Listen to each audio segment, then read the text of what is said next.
안녕하세요. 건강한 목사입니다. 지난 시간에 저희는 종말의 특징에 대해 살펴봤어요. 성경에서 말하는 종말은 예수님의 초림과 재림 사이를 의미하고 현재 우리는 종말의 시대를 살고 있습니다. 성경에서 말하는 종말의 특징은 이미와 아직이라는 용어로 설명할 수 있어요. 하나님 나라는 이미 이 땅에 임했습니다. 그렇기 때문에 우리는 복음을 믿으면 지금 여기서 하나님 나라의 복을 일부 맛보고 누릴 수 있어요. 그러나 아직 하나님 나라가 완전히 임한 건 아닙니다. 그래서 여전히 세상에는 죄가 존재하고 그로 인한 유혹과 고난과 갈등을 경험하죠. 하지만 그렇다고 이 이미와 아직인 상태가 영원히 계속되는 건 아닙니다. 예수님께서 다시 오실 거고 주께서 오시는 그날 사탄의 세력은 완전히 끝나며 하나님 나라가 완성될 거예요. 오늘은 종말의 범위에 대해 말하려고 합니다. 종말의 범위는 크게 두 가지가 있어요. 하나는 우주적 종말, 다른 하나는 개인적 종말입니다. 보통 종말론을 설명할 때 대부분 우주적 종말에 대해서 얘기하지 개인적 종말에 대해서는 잘 얘기하지 않아요. 왜냐하면 우주적 종말은 보편적이고 일반적인 면이 강하지만 이 개인적 종말은 부분적이고 개인적인 면이 강하기 때문이에요. 그래서 종말론에서 개인적 종말론을 안 다루는 경우도 꽤 많습니다. 근데 제가 굳이 여기서 이 개인적 종말에 대해 얘기한 이유는 우리 모두가 종말을 의식하는 삶을 바라기 때문이에요. 그래서 개인적 종말도 다루기로 했습니다. 그럼 우주적 종말과 개인적 종말은 뭐고 이 두 종말에 대해 우리는 어떻게 생각해야 될까요? 건강한 종말론 배우기 4강 종말의 범위, 우주적 종말과 개인적 종말을 강의하도록 하겠습니다.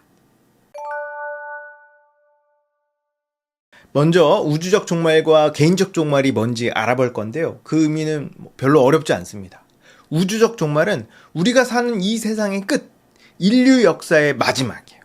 성경을 보면 하늘에서 큰 나팔 소리가 들리고 예수님께서 구름 타고 영광스럽게 내려올 거라고 얘기하잖아요. 이처럼 전 지구적으로 동일한 시간대, 모든 사람에게 공통적으로 일어날 미래의 마지막 일을 우주적 종말이라고 말합니다. 우리가 일반적으로 생각하는 그 종말이에요. 반대로 이 개인적 종말은 나라는 한 사람의 끝, 곧 나의 죽음입니다. 만약 내가 살아있을 동안에 예수님이 오시지 않는다면 저는 언젠가 죽을 거예요. 저뿐만 아니라 다른 사람들도 마찬가지겠죠. 이처럼 한 개인이 죽어 육체와 영혼이 분리되는 걸 개인적 종말이라고 말합니다. 많은 사람들이 이 우주적 종말만 종말이라고 생각하는 경향이 있어요. 근데 우리는 이 생각을 조금 바꿀 필요가 있습니다. 개인적 종말도 종말이에요. 그걸 우리는 죽음이라고 부릅니다. 죽음과 우주적 종말에는 공통점이 있어요. 누구도 종말을 피할 수 없으며 도둑처럼 불시에 임한다는 겁니다. 그리고 그때가 오면 더 이상 구원받을 기회가 없다는 거예요. 근데 사람들은 우주적 종말도 마찬가지겠지만 개인적 종말을 그렇게 진지하게 생각하지 않습니다. 왜죠? 자기가 오래 살 거라는 근거 없는 믿음이 있기 때문이에요. 근데 정말 그렇습니까? 아니죠. 이런 말도 있잖아요. 오는 데는 순서가 있지만 가는 데는 순서가 없다. 이 세상에 저보다 늦게 태어났지만 먼저 간 사람이 정말 많습니다. 사람의 인생은 모르는 거예요. 이렇게 언제 어디서 어떻게 우리의 인생에 종말이 올지 모른다는 측면에서 우주적 종말이나 개인적 종말이나 크게 다르지 않습니다. 근데 사람들은 어리석게도 종말을 예측하려고요. 아직 땅끝까지 복음이 전파되지 않았으니까, 아직 예루살렘의 제3성전이 세워지지 않았으니까, 아직 베리 칩을 사람들 이마와 왼손에 이식하지 않았으니까 지금은 예수님이 안 올 거야 라고 말한다든가, 난 젊고 건강하고 유전병도 없으니까 오래 살 거다 라고 말하면서 종말에 대한 긴장을 풀고 살아갑니다. 그러나 안타깝게도 우리는 우리의 종말을 예측할 수 없어요. 사도행전에 보면 예수님께서 부활하시고 승천하시려고 하자 제자들이 예수님께 물어봅니다. 주께서 이스라엘을 회복하신 때가 이때입니까? 그러자 예수님께서 말씀하시죠. 때와 시기는 아버지께서 자기의 권한에 두셨으니 니네가 알 바 아니다. 예수님은 종말의 때와 시기에 대해 궁금해하지 말라고 말씀하셨어요. 아무리 우리가 종말을 예측하려고 한들 맞추지 못할 뿐만 아니라 오히려 우리 신앙에 악영향을 주기 때문입니다. 그렇기 때문에 우리는 종말을 예측하려고 하면 안 돼요. 종말은 예측하는 게 아니라 준비하는 겁니다. 저는 우주적 종말과 개인적 종말이 있다고 얘기했어요. 그리고 우주적 종말이 오기 전까지 모든 사람은 다 각자의 개인적 종말을 맞이할 겁니다. 그럼 이런 궁금증이 생길 거예요. 지금 죽은 사람은 어떤 상태에 있는 거죠? 믿는 사람은 지금 천국에 있고 믿지 않는 사람은 지금 지옥에 있습니까? 우리는 보통 믿는 사람은 천국에서 아주 행복한 시간을 보내고 있고 불신자는 지금 지옥에서 아주 막 고통스러운 시간을 보내고 있다고 생각해요. 근데 의외로 성경은 죽은 사람이 현재 어떤 상태에 있는지 거의 얘기하지 않습니다. 그렇기 때문에 이제까지 죽은 사람들이 어떤 상태에 있는지 정확하게는 잘 몰라요. 많은 사람들이 오해하고 있는 개념이 있는데 바로 천국과 지옥입니다. 천국과 지옥은 죽어서 가는 곳이 아니에요. 천국과 지옥은 본질적으로 장소가 아닙니다. 성경적으로 천국은 하나님의 다스림이 이루어지는 영역을 의미해요. 반대로 지옥은 하나님의 저주가 내려지는 영역을 의미하죠. 그래서 복음을 믿는 사람은 현재 하나님의 다스림을 받고 있기 때문에 이미 천국에 들어갔다고 말할 수 있습니다. 이런 찬양도 있죠. 주 예수와 동행하니 그 어디나 하늘나라. 반대로 믿지 않는 사람들은 현재 죄의 종노릇하고 있고 죄의 저주 아래에 있기 때문에 지옥을 맛보고 있다고 말할 수 있어요.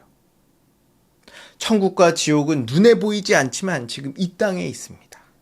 그리고 예수님께서 재림하시는 그때 천국과 지옥은 절정에 이르게 될 거예요. 그때가 되면 이전에 죽었던 사람들은 다 부활하여 신자는 새하늘과 새 땅에 들어가서 영원한 복을 누리게 되고 불신자는 영원한 불못에 들어가 영원히 고통을 받게 됩니다.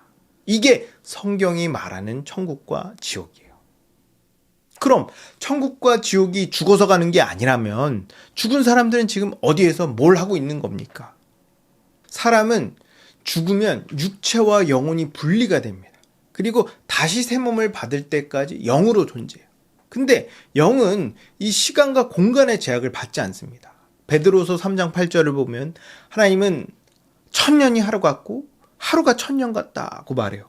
이건 하나님께서 영이시기 때문입니다. 이처럼 1000년 전에 죽은 사람이나 방금 죽은 사람이나 영으로 존재하기 때문에 시간은 큰 의미가 없어요. 그러다 보니 이런 생각이 들었어요. 우리가 깊은 잠에 빠지면 10시간을 자도 마치 5분 잔 것 같은 느낌을 받잖아요. 이처럼 1000년 전에 죽은 사람이나 5분 전에 죽은 사람이나 다시 부활할 때가 되면 마치 잠에서 깨어난 듯한 느낌이 들지 않을까 생각합니다. 다시 말하면 죽자마자 바로 살아난 듯한 느낌일 것 같아요. 만약 정말 그렇다면 나의 죽음과 예수님의 재림은 서로 붙어 있는 겁니다. 어디까지나 제 생각이지만 내가 죽어서 의식을 잃고 예수님께서 재림해서 내가 다시 의식을 찾을 때까지 느낌상 1초도 안 걸릴 것 같아요. 근데 막 날짜를 보면 100년이 지나 있고 옆에는 내 자식과 손주들이 줄줄이 있는 거죠. 재밌겠죠? 그렇다면 지금 죽은 사람이 천국 또는 지옥에 있다고 말하는 게 잘못됐냐? 아닙니다. 믿는 사람은 죽어서 지금 천국에 있고 믿지 않는 사람은 죽어서 지금 지옥에 있다라고 말을 해도 성경적으로 문제가 되지 않아요. 왜냐하면 그렇게 묘사된 성경 구절도 있고 이미 영적으로 그런 상태에 있기 때문입니다. 어떤 사람이 복음을 믿고 죽었다고 한다면 그는 영적으로 현재 하나님과 함께 있는 겁니다. 반대로 믿지 않고 죽었다면 그는 영적으로 지옥의 저주 안에 있는 거예요. 그 사람이 죽을 때 영적인 상태가 확정됐고 그 상태로 영적인 영역으로 들어갔기 때문에 죽은 사람에게 지금 천국에 있다, 지옥에 있다 말을 해도 의미상 전혀 이상할 게 없어요. 성경은 죽은 사람이 어떤 상태에 있는지 구체적으로 말해주지 않아요. 그래서 지금 의식이 없는 상태로 깊은 잠을 자고 있는 건지 아니면 지금 의식이 있는 상태로 하나님과 함께 안식을 누리고 있는 건지 딱 잘라 말할 수는 없습니다. 근데 그게 우리에게 그렇게 필요한 지식이 아니에요. 의식이 있고 없고가 뭐가 그렇게 중요합니까? 하나님 나라에 들어갔다는 게 중요한 거죠. 그리고 그게 죽기 전에 결정된다는 거. 또 부활하여 영원히 그 상태로 살아가게 된다는 게 중요한 거예요. 우리가 신경 써야 할 건 죽은 사람이 아닙니다. 살아있는 사람들이에요. 성경은 죽은 사람을 위해 쓰여진 책이 아니라 지금 현재 살아있는 사람을 위해 쓰여진 책입니다. 지금 우리가 여기서 잘 살아야 그 다음이 있는 거예요. 성경은 우리가 여기서 구원을 받고 종말을 잘 준비하여 영원한 하나님 나라에 들어가게 하려고 쓰여졌어요. 그래서 우리가 죽음을 두려워하지 않고 종말을 잘 준비하도록 성경은 정말 다각도로 다양하고 풍성하게 설명합니다. 그래서 때로는 성경이 마치 상반되는 듯한 이야기를 하는 것 같지만 실제로는 상반되지 않고 오히려 상호 보완되며 조화를 이루고 있어요. 이렇게 성경 전체의 목적과 의도와 방향을 알면 우리는 성경을 오해하지 않고 더욱 깊고 풍성하며 입체적으로 이해할 수 있습니다. 자, 우리는 이번 시간에 우주적 종말과 개인적 종말에 대해 알아봤어요. 우주적 종말은 예수님이 오시는 날입니다. 개인적 종말은 내가 죽는 날이에요. 그러나 우주적 종말이나 개인적 종말이나 나라는 한 개인에게 있어서 둘 다 종말이에요. 종말은 언제 어떻게 찾아올지 예상할 수 없고 닥치면 더 이상 번복할 수 없습니다. 그렇기 때문에 우리는 아무 때나 예수님이 오셔도 상관없도록 지금부터 종말을 잘 준비해야 돼요. 어떤 사람은 우주적 종말, 곧 예수님의 재림이 멀게 느껴지는 사람이 있을 겁니다. 그러나 우주적 종말을 내 죽음과 연결해서 생각하면 종말은 현실이고 그리 멀지 않은 미래예요. 저와 여러분의 죽음은 예수님의 재림과 밀접하게 연결되어 있습니다. 그렇기 때문에 나의 죽음을 준비한다는 것, 곧 예수님의 재림을 준비한다는 것과 다르지 않아요. 반대로 예수님의 재림을 준비하는 것이 나의 죽음을 준비하는 겁니다. 여러분, 종말을 나와 상관없는 일이나 또는 먼 미래의 일이라고 생각하지 마십시오. 우리에게 종말은 현실이고 가까운 미래예요. 그러니 종말을 잘 준비하시기 바랍니다. 이렇게 종말을 진지하게 여기고 잘 준비하면 아주 자연스럽게 이 땅에서 여러분의 인생은 거룩하고 행복하며 의미 있는 삶을 살아가게 될 거예요. 그리고 더욱 미래를 소망하게 될 겁니다. 그렇게 되기를 주님의 이름으로 축복합니다.